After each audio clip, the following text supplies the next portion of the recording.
morning, everyone. I'm Ruhil Amani. Today, I would like to talk about something that is very close to our daily life as a student, which is overthinking. Before I begin, let me ask you a simple question. Have you ever tried to sleep at night, but your mind just kept thinking again and again about something that has not even happened yet?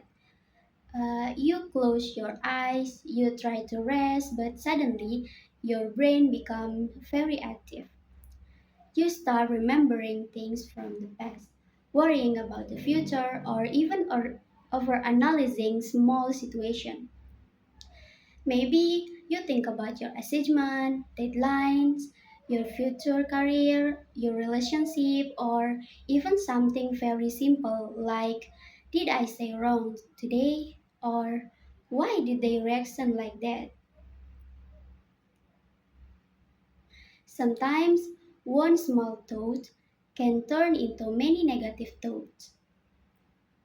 If you have experience If you have experienced this, you are not alone.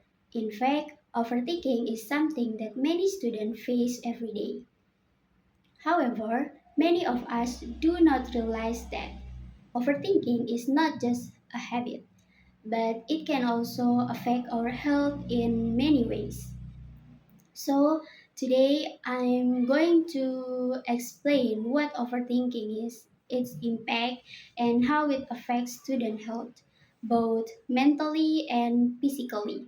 First, let's understand what overthinking actually is. Overthinking is a condition when we think too much about something, especially negative or unnecessary thoughts, and we repeat them again and again in our mind. It is like your brain is stuck in a loop that never stops. Normally, thinking helps us solve problems, but overthinking is different. Instead of helping us find solution, it makes us focus too much on the problem itself. We analyze every detail, imagine the worst possibilities, and something even create problems that do not exist yet. For example, imagine you have a presentation tomorrow. Instead of preparing your material calmly, you keep thinking, what if I fail? What if I forgot everything? Or what if people laugh at me? The more you think about it, the more anxious you become. In the end, your fear becomes bigger than the actual situation. This is what we call overthinking. Now, let's move to the first and most common impact, which is mental health. Overthinking can make students feel anxious, stressed, and mentally exhausted. When we overthinking, our brain keeps working continuously without rest. Even we are not doing any physical activity, our mind is still very active. This condition can lead to several mental health problems such as anxiety, overstress, lack of concentration, and even burnout. For example, when you keep thinking about your exam, you feel nervous all the time. You might keep imagining failure, worrying about your result, and comparing yourself with others. Because of that, your mind becomes too full, and when it's time to study, you cannot focus properly. So, instead of helping you prepare, overthinking actually reduces your ability to perform well. In the long term, this can also affect your confidence and emotional stability. The next impact is physical health, which is often ignored. Many students think overthinking only affects the mind, but actually the body is also affected.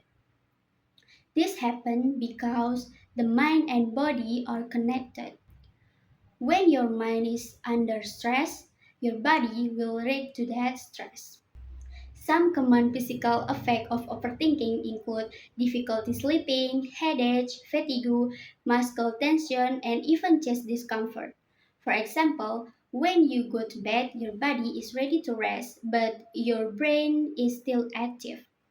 You keep thinking about problem, replaying conversation, or worrying about what will happen tomorrow. As a result, you cannot sleep well.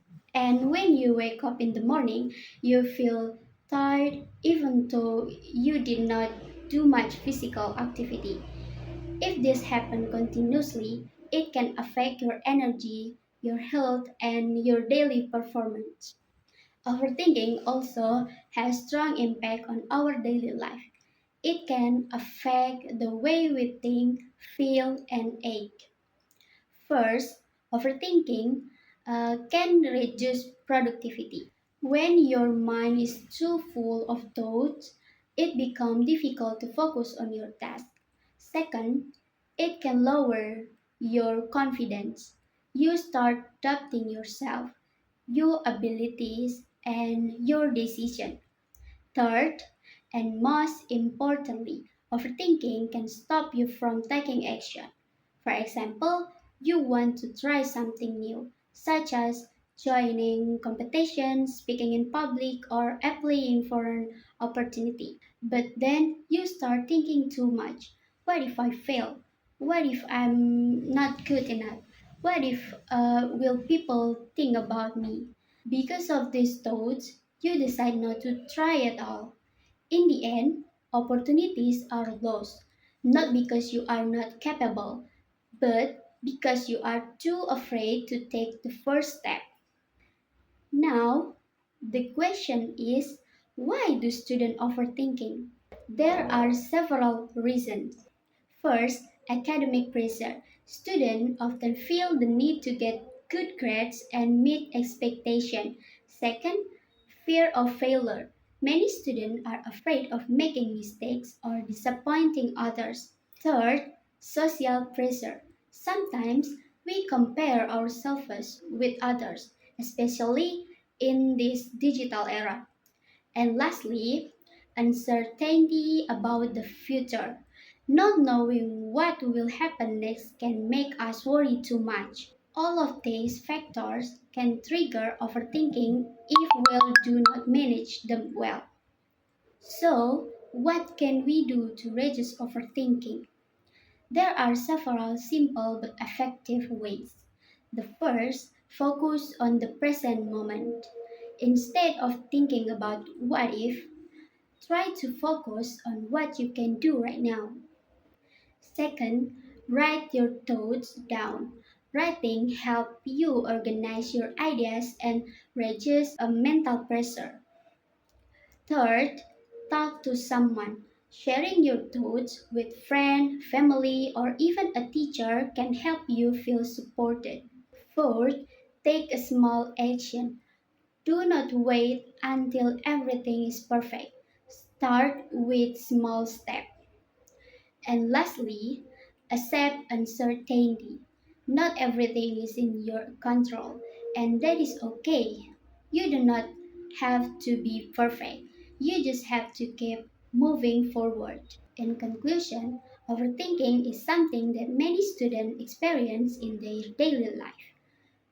However, if we do not manage it properly, it can affect our mental health, physical health, and even our daily activities. Therefore, instead of overthinking too much, we should focus on what we can control, take action, and be kinder to ourselves. Because sometimes a problem is not the situation, but the way we think about it. And always remember, not every thought deserves your attention. Thank you for your listening.